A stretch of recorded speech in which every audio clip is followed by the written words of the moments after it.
Welcome to Swapna life style. আজকে আমি আলু পোস্ত রান্না করব। কেমনভাবে দেখবেন। আলুগুলো এরকম ছোটো ছোটো করে কেটে নিয়েছি, ধুয়ে নিয়েছি ভালো করে। এইবার আমি এটা রান্না করার জন্য কি কি লাগবে সেটা দেখাচ্ছি। জন্য সর্ষের তেল লাগবে,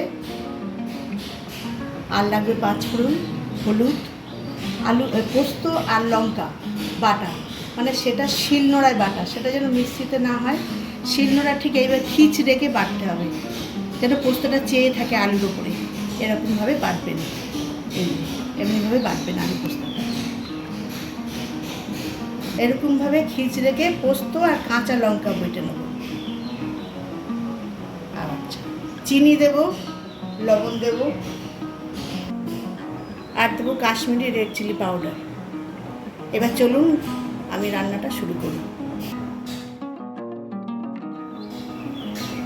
এতে বেশি করে সর্ষের তেল দিয়ে দেবো। আলু পোস্ত রান্নাতে সম্পূর্ণ সর্ষের তেল হবে, তেলটা বেশি পরিমাণে দিতে হবে। তেলটা গরম হোক, এবার এতে আমি 5 ফোড়ন দেবো।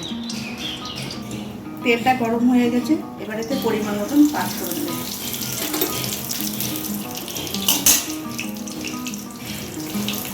5 ফোড়নটা ভালো করে ভেজে নেব।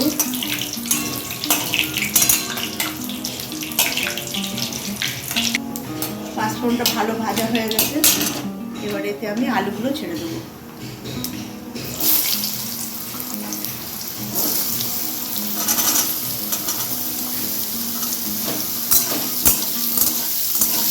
এতে আমি নুন আর হলুদ দিয়ে আলুটাকে ভাজবো, পরে আর হলুদ দেবো না। এতে পরিমাণ মতন 1 চামচ লবণ,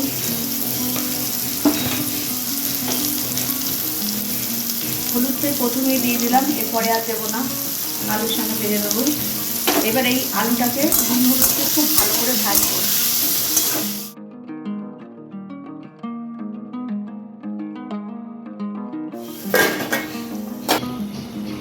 আলুটা ঢাকনাটা খুলে দেখবো কতটা পরিমাণে সিদ্ধ হয়েছে। ভাজাটা আর একটু হবে, তেলটা অনেকটা দিয়েছি, এটাকে আর একটু ঢেকে দেবো।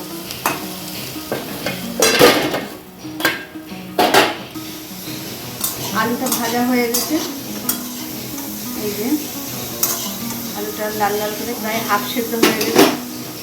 এবারে তো অল্প পরিমাণে জল দেবো, আলুটা বেশি গলে না যায়। এবার এতে আমি চিনি দেবো। আলু পোস্ততে একটু চিনি বেশি দিলে ভালো লাগে। এইবারে লঙ্কা আর পোস্ত পেস্ট করা ছিল, এটাকে সম্পূর্ণ মিহি করা নয়, লঙ্কাটা বেশি দেয়া। এবার এতে দিয়ে দিলাম।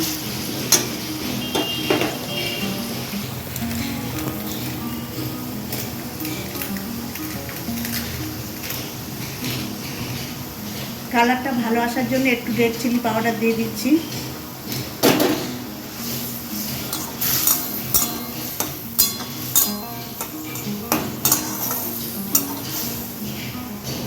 পাঁচ মিনিট পরে এটাকে নামিয়ে দেবো। এতে একটু কাঁচা সরষের তেল দিয়ে দেবো। এবার এই ঝোলটা না মরা পর্যন্ত আমি এটাকে রেখে দেবো। পুরো শুকিয়ে গেলে তারপরে নাড়তে নাড়তে এটা পুরো শুকনো হয়ে যাবে, তারপরে আমি নামাবো।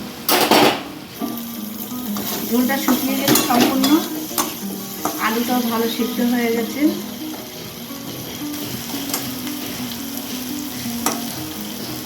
আলুটা বেশি গলে গেলে আবার ভালো লাগবে না, পোস্তর আলু এরকম হবে। আর এটা বেশ তেল ছেড়ে দিয়েছে, এবার আমি এটাকে নামিয়ে নেব।